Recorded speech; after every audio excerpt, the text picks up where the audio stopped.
vamos a centrarnos básicamente en lo que sería la unidad 8, que es el tema de las habilidades, las técnicas que utiliza el mediador, y vamos a ver las preguntas y vamos a ver un poquito lo que es el replanteo, ¿sí?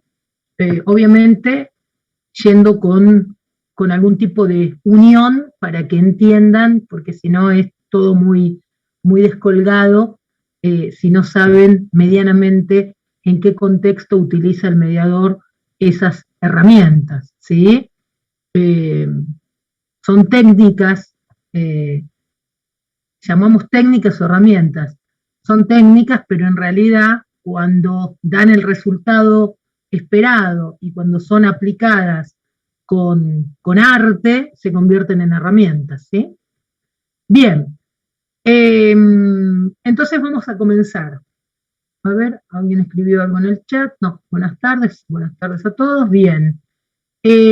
Vamos a empezar con algo habíamos hablado, digamos, de que la mediación es un proceso y como tal consta de etapas.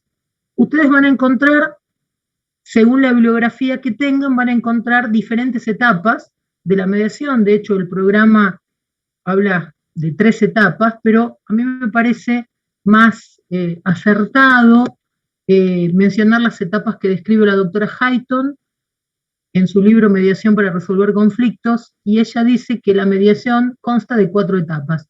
Claramente, cuando ustedes rindan examen, o en este estadio o en otro, tendrán que decir que esto, digamos que la clasificación que ustedes están utilizando es la que menciona la doctora Hayton y Álvarez, porque como les dije, van a encontrar otros autores clasificando de otra manera. Y no es que esté mal, sino que metodológicamente a mí me parece que metodológica y pedagógicamente esta es la más clara.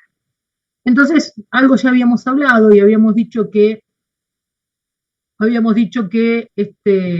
la doctora Hayton habla de que una primera etapa es organizar la mediación, que va desde la convocatoria hasta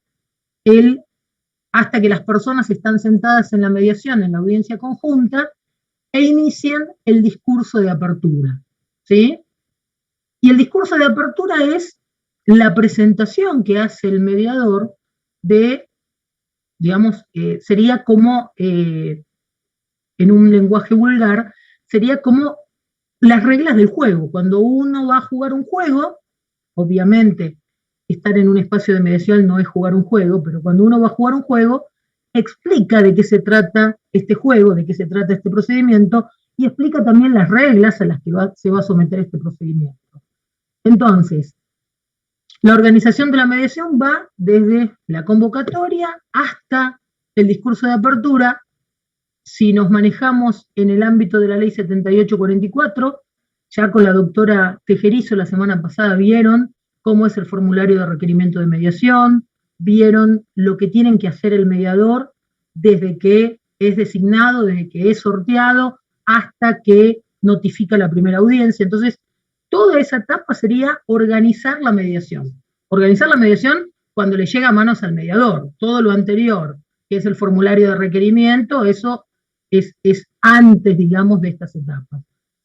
Entonces, la organización de la mediación es cuando el mediador acepta el caso, es sorteado, acepta el caso, confecciona la cédula, fija audiencia, y ahí comienza la organización de la mediación, hasta que ya los tiene sentados en la sala, en audiencia conjunta, e inicia el discurso de apertura. Obviamente, como ustedes saben, en ese lapso tiene que tomar en cuenta cómo tiene que ser el espacio de la mediación, ¿sí? Eso ya lo ven por los libros porque es muy simple, y eso también forma parte de esta primera etapa. Una vez que los tiene sentados, da el discurso de apertura.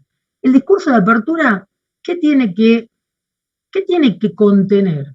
El discurso de apertura tiene que, obviamente, el mediador tendrá que chequear que las personas que están sentadas sean las legitimadas para estar, sean el requerente y el requerido, sería la legitimación en un juicio, diríamos, la legitimación procesal, la legitimación activa y pasiva.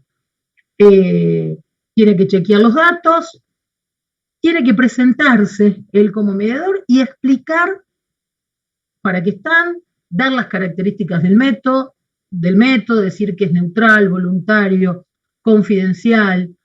El cómo serían las normas de funcionamiento, las normas de desarrollo de la mediación, las normas de comportamiento y las normas de funcionamiento. En este sentido también va a decir que puede haber audiencias conjuntas como las que se están desarrollando, o en el caso de ser necesario, audiencias privadas. Se firma el convenio de confidencialidad. Recuerden que en la ley 7844 la firma del convenio de confidencialidad es obligatorio, más allá de que la mediación sea confidencial por antonomasia, es necesario y obligatorio firmar convenio de confidencialidad. De hecho, cuando la mediación termina, ya sea que haya acuerdo o que no lo haya, o que se haya cerrado por incomparecencia o por otras causales, el mediador tiene que acompañar al centro de mediación las actas de la mediación, las actas de comparecencia, el acta de cierre, el acta donde consta el acuerdo o el acta donde consta que no hay acuerdo, y además tiene que acompañar el convenio de confidencialidad. Así que, cuidado, la firma del convenio de confidencialidad es obligatorio y se firma en la primera audiencia, en el primer momento, cuando el mediador da el discurso de apertura, ahí se firma el convenio de confidencialidad. Y normalmente el discurso de apertura termina con una pregunta cerrada que dice, ¿entendieron bien? ¿Desean hacer alguna pregunta para chequear que se haya entendido bien de qué se trata el proceso? No me voy a... La idea es que ustedes puedan desarrollar un discurso de apertura, puedan saber un discurso de apertura. Ustedes tendrán su manera de darlo, eso es personal de cada mediador, pero lo importante, lo que no debe faltar, son estas cosas. ¿Quién es qué, cómo? Y el cierre, que es alguna pregunta. En el libro de la doctora Hayton hay diferentes modelos de discursos, con lo cual, por una cuestión de brevedad expositiva y para llegar con esta clase a la mayor cantidad de puntos, me remito al discurso. Pero sepan hacer un discurso, porque muchas veces en los parciales o en los exámenes se les pregunta, bueno, ¿cómo es un discurso? Y no saben hacerlo. No sirve que me digan esto nada más. Tienen que poder desarrollarlo ustedes. Bien, eso en cuanto al discurso, ¿sí? Una vez que las partes están sentadas, escucharon el discurso, comenzaría lo que denominamos la segunda etapa de la mediación, que es comprensión de las perspectivas de las partes, clarificación de intereses y necesidades. Y en esta segunda etapa, la herramienta, en realidad, la escucha activa es una herramienta que utilizamos a lo largo de todo el proceso. Cuando se le pregunta, ¿cuándo utiliza la escucha activa? Siempre, desde el primer contacto hasta el final. El mediador tiene que utilizar la escucha activa. Pero sobre todo en esta segunda etapa que describe Hayton, es muy importante la escucha, porque nosotros como mediadores no sabemos nada del conflicto. A nosotros nos llega un formulario donde, como les comentó la doctora Tejerizo, es escueto el objeto, ¿sí? Es muy sucinto la descripción. Entonces, el mediador toma contacto con el conflicto a través del relato y de la narrativa de las partes. Entonces, esta etapa se llama comprensión de las perspectivas de las partes, comprensión de las narrativas de las partes, clarificación de intereses y necesidades. ¿Por qué? Porque en esta etapa el mediador va a ejercitar su escucha activa para entender de qué se trata el conflicto, para generar un ámbito de confianza,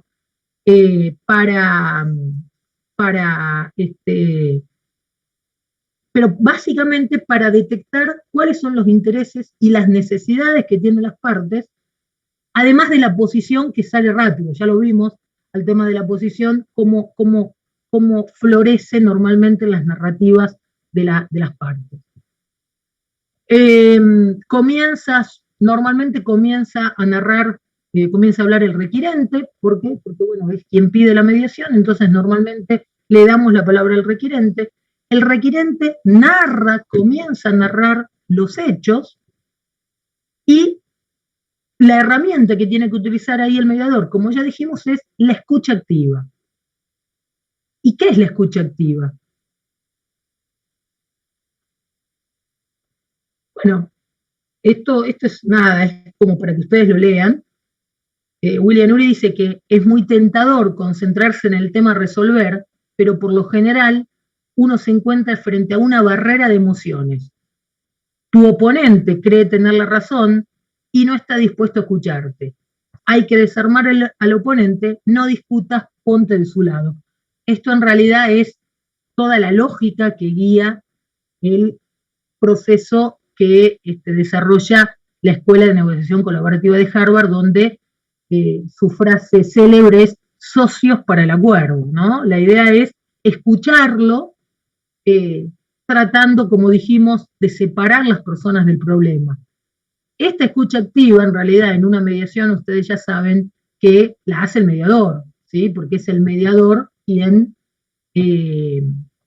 va a desarrollar el proceso de mediación de la mano de la Escuela de Negociación Colaborativa de Harvard y con el aporte de la Escuela Narrativa de Sarah Kopp y la Escuela Transformadora, pero es el mediador quien va a llevar adelante o quien va a comandar la negociación, ¿sí? Ya saben ustedes que para las partes la mesa de mediación es un ámbito de conversación, pero él no sabe lo que está haciendo el mediador. Quien lo sabe es el mediador, perdón, quien lo sabe es el mediador, y en un futuro lo van a saber ustedes porque cuando estén en una mesa de mediación van a poder detectar esto que hoy estamos hablando por ahí desde un punto de vista más teórico. Estoy yendo muy rápido, me parece, por una cuestión de llegar a la mayor cantidad de puntos, pero eso no obsta a que si hay alguna duda me puedan interrumpir, ¿sí? Bien. Entonces, para, para tener una buena escucha activa, el mediador tiene que crear un clima de confianza, ¿sí? La generación de confianza va desde el primer momento que el mediador tiene contacto con las partes y con sus abogados. No se olviden de los abogados. Los abogados son una pieza fundamental en el espacio de la mediación, ¿sí? Tenemos que legitimar a los abogados y tenemos que generar un espacio también para que el abogado se sienta cómodo, ¿sí? Esta cuestión de decir, no, acá nos interesa lo que tiene que decir Carlos, no, nos interesa lo que tiene que decir Carlos y nos interesa que Carlos esté asesorado por usted, doctor fulano, ¿sí? Nunca, siempre hay que legitimar el trabajo del abogado, porque es muy necesario en el espacio de mediación el asesoramiento legal que le brindan a sus clientes los abogados, porque ustedes saben que el mediador, independientemente de ser abogado, no puede asesorar.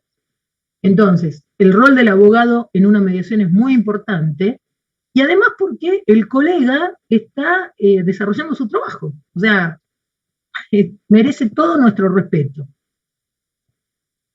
La escucha activa necesita de una escucha sin interrumpir, ¿sí? Y necesita chequear que hemos comprendido lo que hemos escuchado.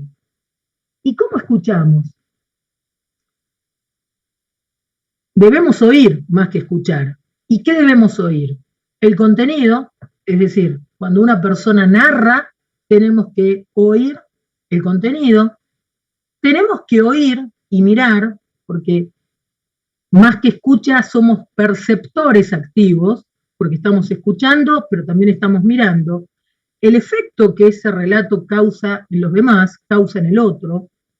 Tenemos que escuchar los hechos, las argumentaciones, los sentimientos. ¿Por qué? Porque esto nos va a permitir ir construyendo el diagrama del conflicto.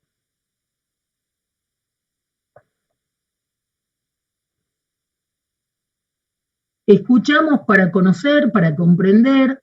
¿Cómo escuchamos? Empáticamente, ¿sí?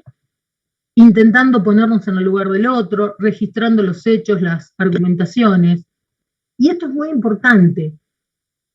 Si vale el término, escuchamos limpiamente, escuchamos, no hacemos hipótesis nosotros. Esta cuestión de parar nuestra cabecita, ¿sí? Porque normalmente cuando uno escucha, primero que uno escucha sin mirar, y uno tiene que escuchar mirando. Y segundo, que muchas veces uno está escuchando y está viendo a veces qué le va a responder, y entonces no está prestando atención a lo que se le dice, y otras veces está escuchando, pero a la vez que escucha hace hipótesis en su cabeza de lo que él hubiera hecho, juzga, prejuzga. Bueno, eso no tiene que hacer el mediador. La escucha activa limpia es esto, concentrándonos para conocer, no para corroborar nuestros pensamientos, nuestras hipótesis, separando lo que escuchamos de lo que interpretamos, no realizando hipótesis, sobre todo en este momento donde la escucha es fundamental para poder hacer una detección de intereses y necesidades y para poder entender de qué va el conflicto. Una vez que escuchamos, supongamos que en la audiencia de mediación están Carlos y Ana, Carlos es el requirente, Ana es la requerida, entonces comenzamos escuchando a Carlos y Carlos narra los hechos, nosotros hacemos escucha activa e inmediatamente lo que vamos a hacer una vez que lo escuchamos a Carlos es parafrasear. Entonces, tenemos una herramienta, tenemos la generación de confianza, eso es importantísimo. La generación de confianza tiene que ver con hacerle ver a la gente que está en un espacio donde realmente lo que le pasa es importante y donde vamos a tratar de ayudarlos para llegar a una solución del problema, y tiene que tener confianza en el proceso de mediación y también tiene que tener confianza en nuestro rol como mediadores, ¿sí? Entonces, la generación de confianza, una herramienta importante, la escucha activa, el parafraseo. Una vez que Carlos termina de narrar, lo parafraseamos. ¿Y qué es el parafraseo? Es una herramienta comunicacional que consiste, que es, a ver, quiero ver lo que dice la placa para no decirles una cosa y esperen que esto lo ponemos más chiquito a esto. A ver, aguárdenme un segundo. Ay, Dios. ¿Cómo hago para que no aparezca mi cara? Bueno. Una herramienta comunicacional y es una destreza fundamental que utilizan los mediadores al servicio de la escucha. En principio, luego de la primera exposición de cada parte, y toda vez, a ver, cuando le pregunten cuándo se utiliza el parafraseo, fundamentalmente luego de la primera exposición, pero todas las veces a lo largo del proceso que lo consideremos oportuno. ¿Y qué es el parafraseo? ¿Cuál sería la definición? El parafraseo es la acción que consiste en transponer en segunda persona del plural lo que alguien acaba de expresar, en este caso Carlos, luego de haberlo organizado si fuera necesario, sintetizado si fuera muy extenso y neutralizado si en su contenido hubiera expresiones emotivamente fuertes. Emotivamente fuertes, emotivamente disvaliosas, porque si son emotivamente fuertes, valiosas, no lo vamos a neutralizar, sino que al contrario lo vamos a decir. Todo ello sin perjuicio de reconocer o nombrar los sentimientos que impregnan la impresión. Entonces, consiste en transponer en segunda persona del plural lo dicho por una de las partes, luego de organizarlo si fuera necesario, sintetizarlo si fuera muy extenso, neutralizarlo si hubiera expresiones disvaliosas y resaltando lo positivo. ¿Sí? Básicamente eso es el parafraseo. Doctora. Sí, escucho. Yo por ahí también leí que el parafraseo es utilizado mucho cuando en una narración de los hechos el mediador no entiende que hay algún contenido vago o ambiguo y necesita aclararlo. Entonces ¿Y como que cómo? está parafraseando a quien lo narró en el sentido de decir, ¿estás queriendo decir tal cosa? Bien, más que estás queriendo decir, lo que técnicamente se utiliza para parafrasear, el parafraseo tiene una fórmula. Y la fórmula es, el parafraseo comienza con la frase, a ver si entendí bien. Usted nos cuenta, Carlos, ¿qué?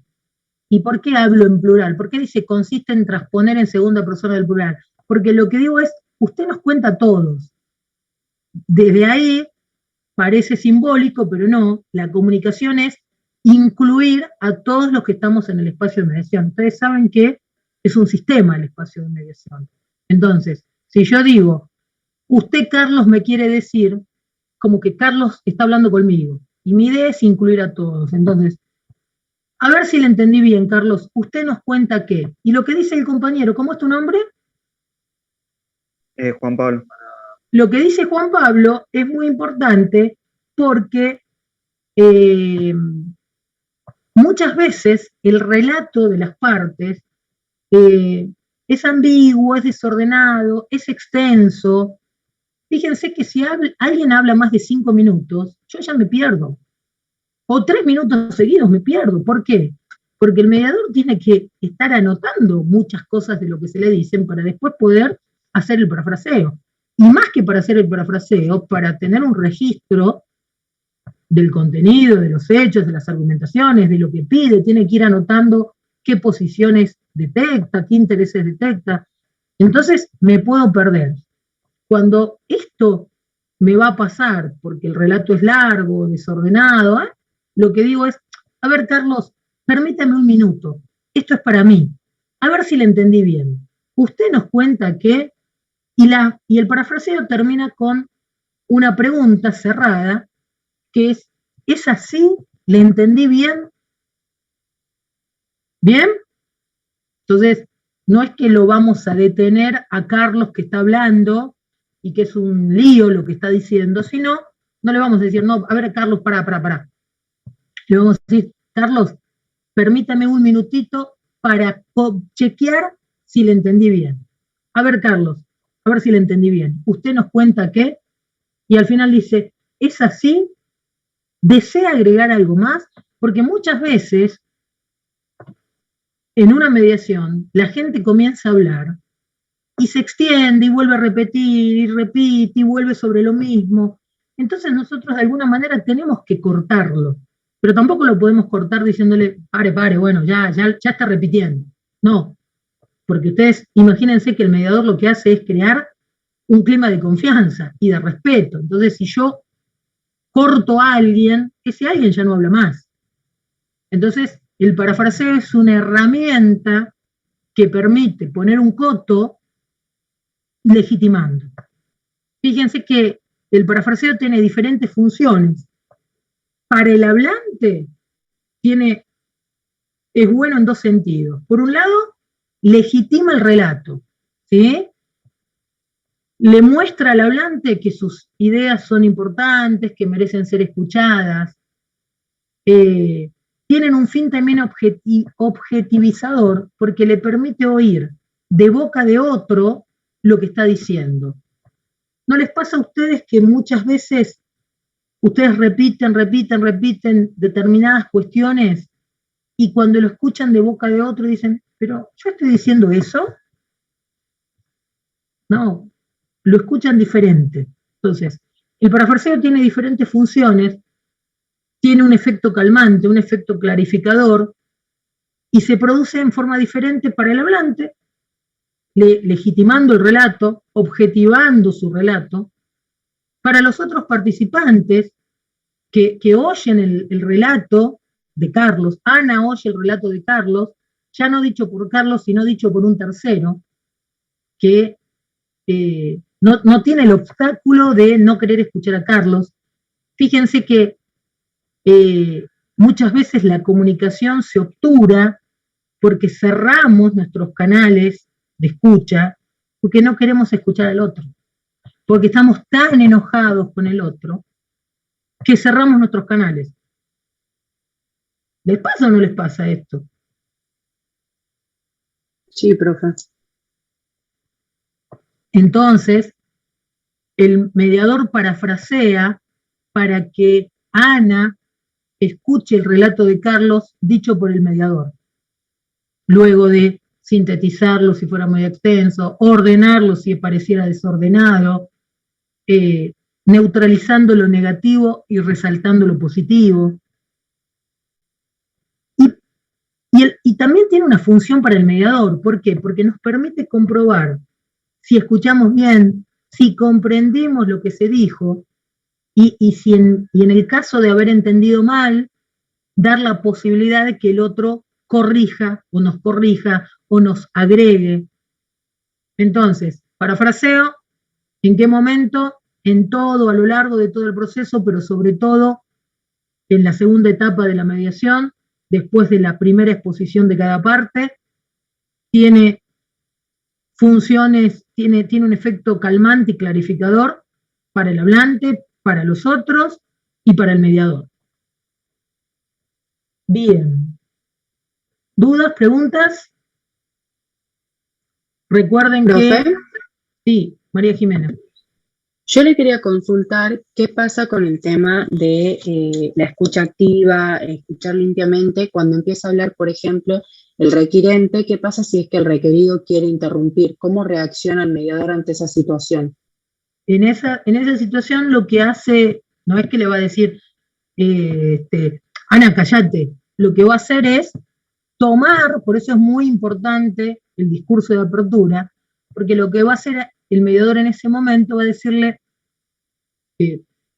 Ana está interrumpiendo, entonces lo que va a hacer el mediador es decirle, a ver, permítanme un segundo, yo les quiero recordar lo que hemos hablado hace unos instantes, donde la idea es que todos podamos hablar, es importante que todos podamos hablar, pero también es muy importante que nos escuchemos.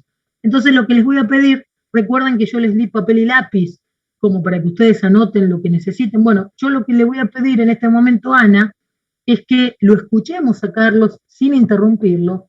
En todo caso, anote, si tiene miedo de olvidarse de algo que quiere comentar, anótelo, y cuando le dé la palabra, que va a ser muy pronto, con todo gusto la voy a escuchar.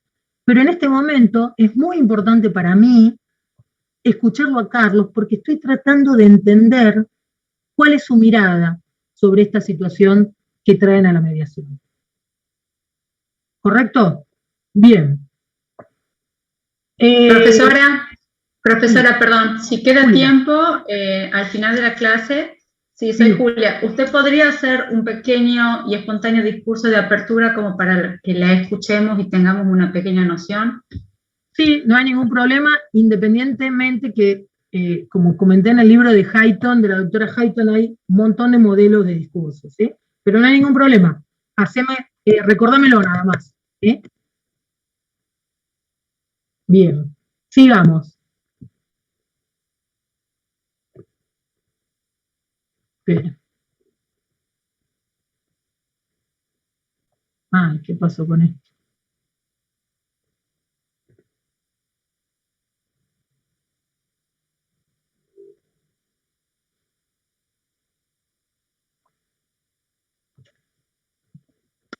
Bueno.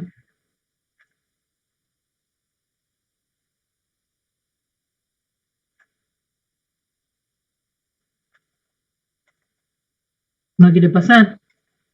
Ahí está.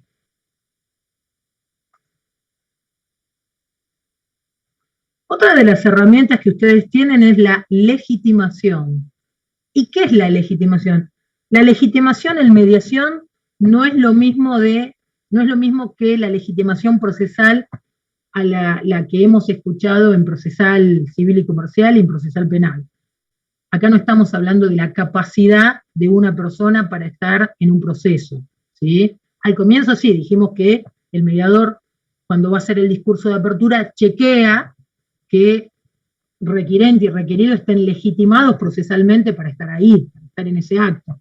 pero después cuando hablamos de la legitimación como una herramienta, nos estamos refiriendo a la técnica que utiliza el mediador, a la herramienta que utiliza el mediador para crear un contexto de confianza, ¿sí?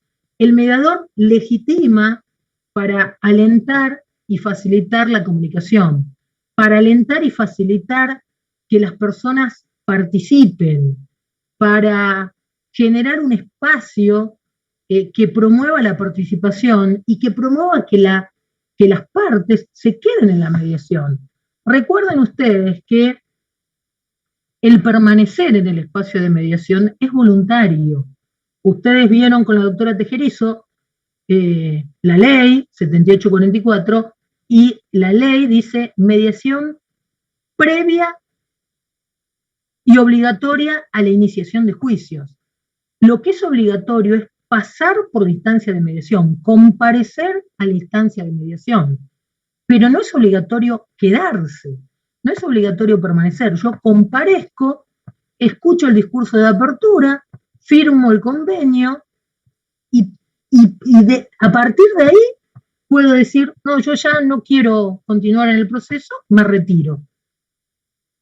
¿Me entienden? Entonces, para que la persona se quede, o para que las partes se queden, para que Carlos y Ana se queden y participen, el mediador tiene que crear un espacio que aliente que las personas se queden. Entonces, legitimar significa crear las condiciones para que la gente pueda acceder a la participación. Obviamente, para ello debe sentirse cómoda, localizada positivamente. Solo cuando las personas se encuentran en este lugar positivo es posible que se pueda pasar de una dinámica de interacción negativa a una dinámica de interacción positiva para poder trabajar codo a codo y para poder trabajar en un espacio colaborativo. ¿Se acuerdan que en algún momento yo les dije que cuando la gente llega a la mediación, llega enojada?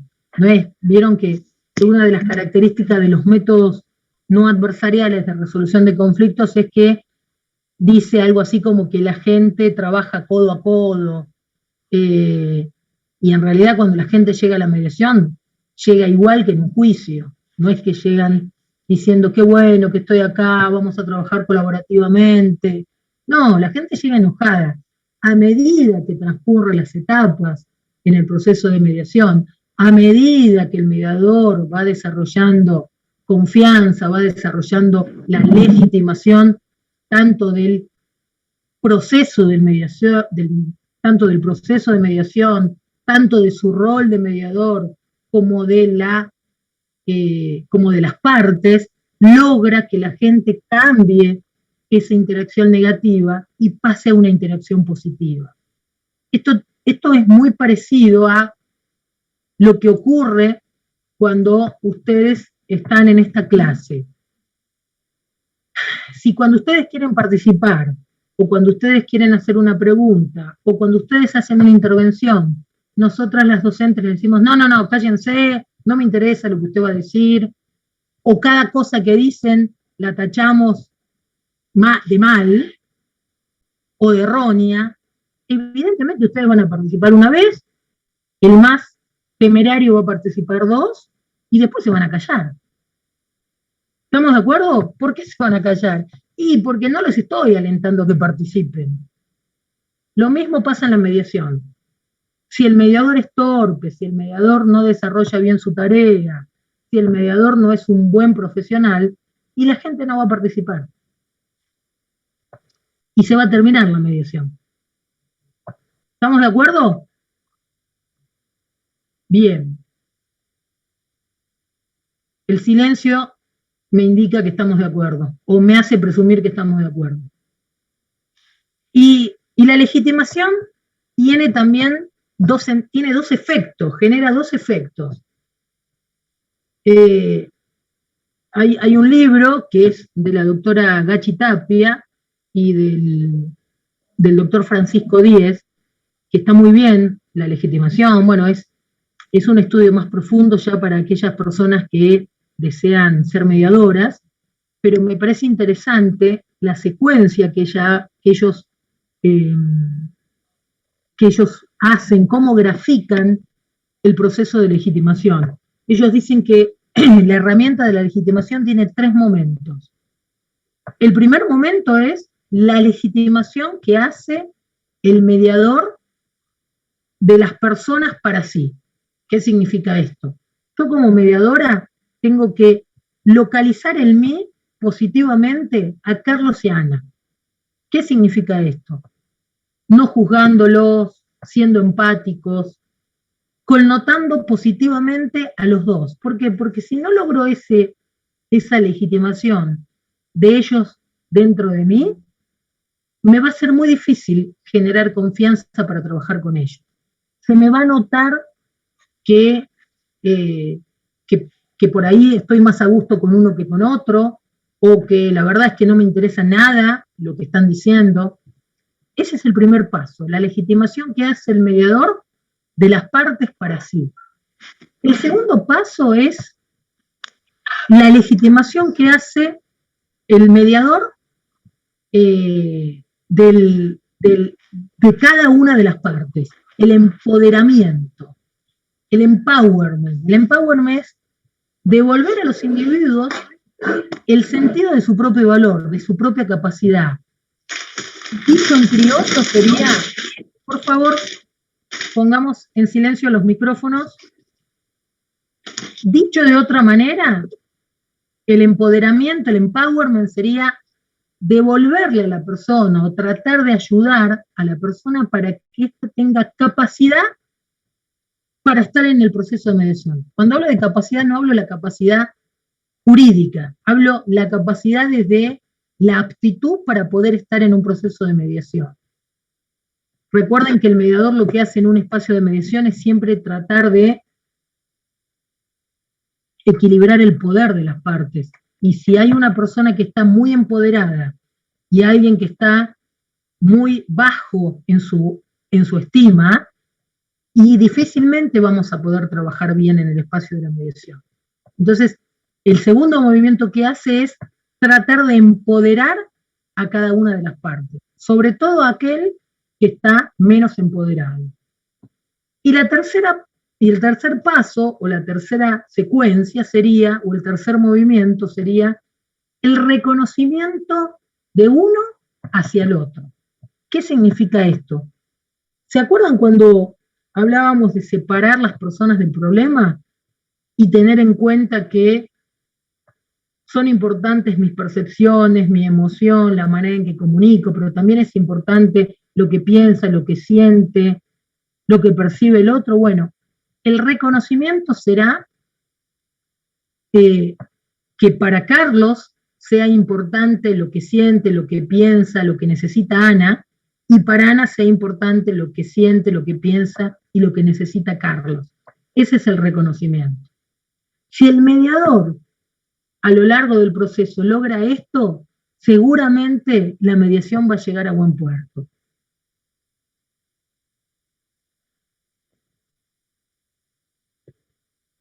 A ver. ¿Alguna pregunta? No. Bueno, esto no sé. Aguárdenme que... No. Esto todavía no. No. Vamos a... Hay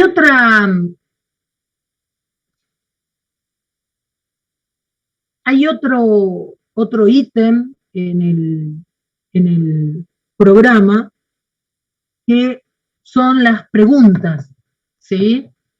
Y las preguntas es un punto fundamental y es una herramienta, es otra de las herramientas. Ya vimos, como técnicas vimos la escucha activa, el parafraseo, la legitimación.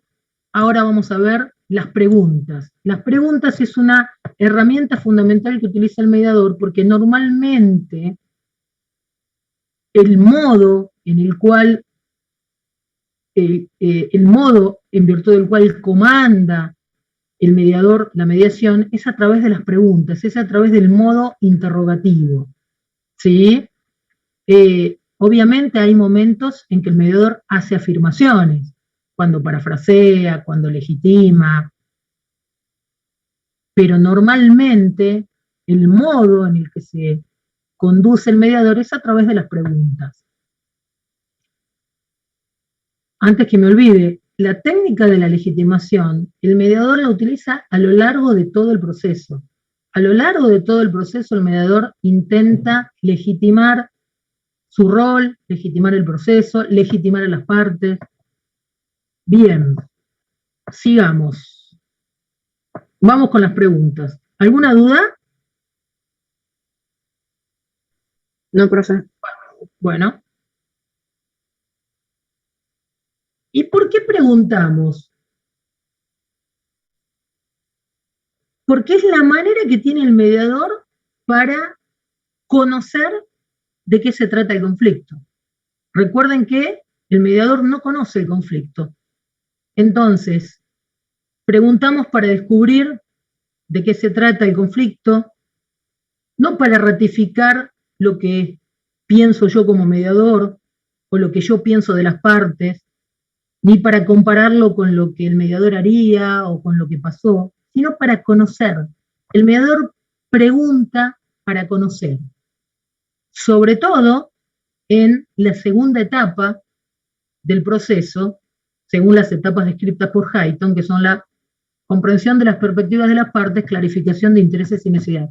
El mediador pregunta básicamente para conocer. Ay, esto se traba. A ver. Además de conocer, el mediador pregunta con muchos propósitos, para obtener información, para confirmar, para saber de qué se trata la disputa, para ampliar la mirada de las partes, desplazándola hacia otros aspectos del conflicto, para provocar reflexión. Cada finalidad va a condicionar un estilo de pregunta y un momento oportuno para hacerlo. Las preguntas abiertas o en algunos textos van a encontrar preguntas informativas, son utilizadas para obtener información. ¿Sí? Las preguntas abiertas, para obtener información, las preguntas abiertas o informativas, las vamos a poder realizar tanto en audiencias conjuntas como en audiencias privadas. Normalmente, en la segunda etapa del proceso de mediación, vamos a hacer muchas preguntas abiertas. ¿Por qué? Por una cuestión lógica. Estamos en una etapa donde necesitamos conocer de qué se trata el conflicto y necesitamos detectar intereses y necesidades. Las preguntas cerradas las vamos a utilizar para confirmar, para chequear, ¿sí? Normalmente, las preguntas cerradas las podemos utilizar tanto en reuniones conjuntas como en reuniones privadas. Podemos utilizarlas también en cualquier momento del proceso, pero básicamente las vamos a utilizar sobre todo al final, en la tercera etapa, cuando estamos cerrando el acuerdo. ¿Sí? Cuando estamos, la tercera etapa es, según la descripción de Hayton, replanteo y generación de opciones. Las preguntas cerradas las vamos a utilizar cuando estemos analizando propuestas, cuando estemos chequeando las cláusulas del acuerdo. Por ejemplo, supongamos que Carlos se comprometió a devolverle la suma de 100.000 pesos, los cuales van a ser pagaderos en 3 meses, del 1 al 10 de enero, febrero y marzo. Entonces el mediador, una pregunta cerrada puede ser, a ver, entonces, Carlos, ¿usted va a pagar del 1 al 10? ¿Sí? No. Entonces, sobre el final, seguramente vamos a hacer muchas preguntas cerradas, porque lo que queremos es chequear, confirmar, pero ya no queremos abrir más el espectro. En cambio, al comienzo, cuando queremos conocer de qué se trata el conflicto, cuáles son las necesidades de las partes, vamos a necesitar muchas más preguntas abiertas que cerradas. Ampliar la mirada para movilizar a las partes utilizamos las preguntas circulares. Ya vamos a ver un poquito más de las preguntas circulares.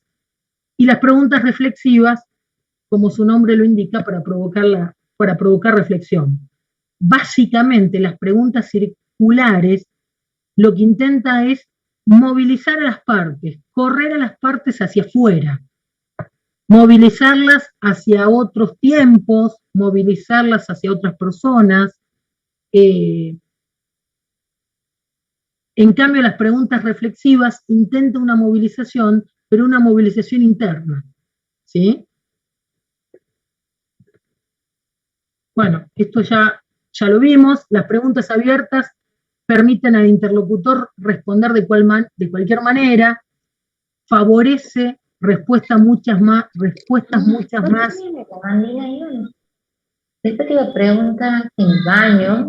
¿Alguien está hablando? Por favor, cierren el micrófono. Con una manchita negra, así que se le puede pasar un trapito. Ariana, por favor, cierra el micrófono.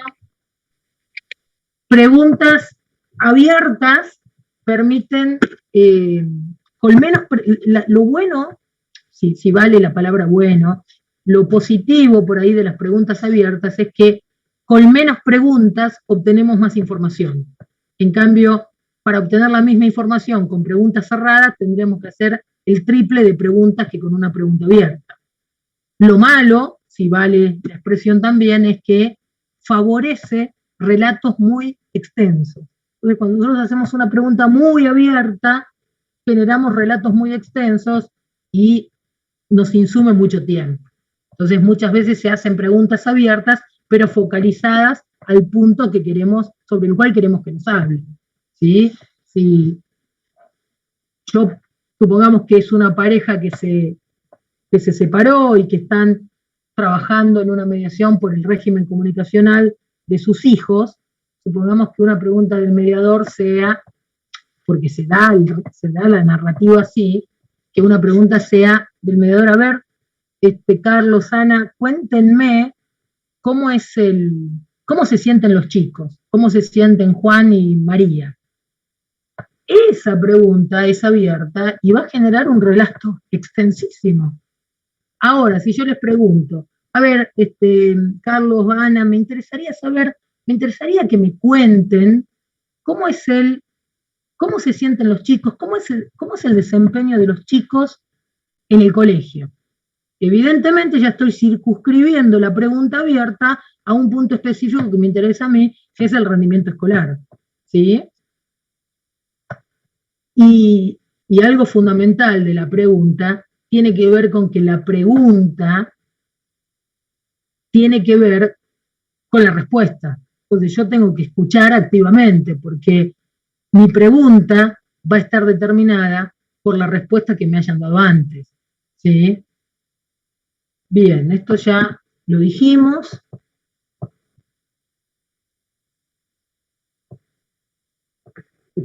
Sigo. Las preguntas cerradas, esto ya también está dicho, lo dejo un segundito para que puedan tomar nota, sacar foto y sigo. Profe, Sí. ¿podría dar otro ejemplo de pregunta circular? Porque no entiendo muy bien. Todavía no llegamos. Todavía no desarrollé las preguntas circulares. Ya vamos a llegar. Las preguntas abiertas normalmente comienzan con pronombres interrogativos o con adverbios. ¿Qué, quién, cómo, cuándo, quién, para qué, dónde, por qué? Veamos, cuéntenos. Cuando el mediador ya tiene la información fáctica o normativa que necesita para comprender el conflicto, cuando ya detectó intereses, cuando ya detectó necesidades, necesita preguntar, cuando ya de alguna manera entiende de qué se trata el conflicto, necesita preguntar con un sentido distinto al que tienen las partes cuando acuden a la mediación. ¿Por qué? Porque cuando las partes llegan a la mediación, cuando Carlos llega a la mediación, cuando Ana llega a la mediación, tienen una visión cristalizada del conflicto. Esto ya lo vimos cuando vimos negociación y dijimos que la gente llega a la mediación aferrado a su posición. Y la posición dijimos que tiene mucho de parecido con la pretensión en un juicio, con la pretensión que yo vuelco en una demanda o en la contestación de demanda. La posición es lo que afirmo que quiero, son las exigencias que yo hago en una negociación. Y cuando la gente llega a la mediación, llega con esa mirada. Quiero que me pague 20.000 pesos de cuota alimentaria.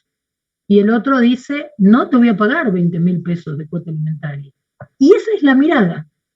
Uno quiere que le paguen 20.000, el otro no quiere pagar 20.000. Entonces, el mediador necesita preguntar con un objetivo diferente, y el objetivo es provocar un desplazamiento, ¿sí? El mediador trabaja para desplazar el pensamiento de Carlos hacia Ana, o de Ana hacia Carlos, hacia terceros, por ahí trabaja o pregunta para desplazar el pensamiento de Carlos hacia sus hijos, hacia la relación, y también a través del tiempo. Por ejemplo, una pregunta circular, supongamos a Carlos, bueno, supongamos que Carlos es el que reclama alimentos para él y para sus hijos, y Carlos va a decir, quiero que me pague 20.000 pesos de cuota alimentaria, porque yo necesito, mis hijos necesitan. Y la verdad es que yo sé que legalmente no puedo no permitir a Ana que vea a los chicos, pero la verdad es que, bueno, ella no está muy bien vista como madre, como buena madre, porque los chicos saben que que ella no pasa los alimentos que tiene que pasar. Una pregunta circular que en ese momento se le podría hacer a Carlos sería, y ojo, las preguntas circulares únicamente se hacen en audiencias privadas. Únicamente se hacen en audiencias privadas. ¿Por qué? Porque la pregunta circular moviliza y la pregunta circular deja al desnudo, deja en descubierto a una de las partes, hace reflexionar, desestabiliza el relato de una de las partes. Entonces es necesario no exponerlo frente al otro. Entonces en audiencia privada, yo como mediadora le preguntaría a Carlos, a ver Carlos, usted me dice que, bueno, que necesita que Ana, que le está pasando una cuota alimentaria, pero para usted le resulta insuficiente, entonces usted me dice que quiere 20.000 pesos de cuota y que de alguna manera, cuando usted no está hablando bien de Ana delante de sus hijos, y que usted sabe que por ley tiene que permitirle ver a sus chicos, pero que va a hacer lo posible para que eso no ocurra.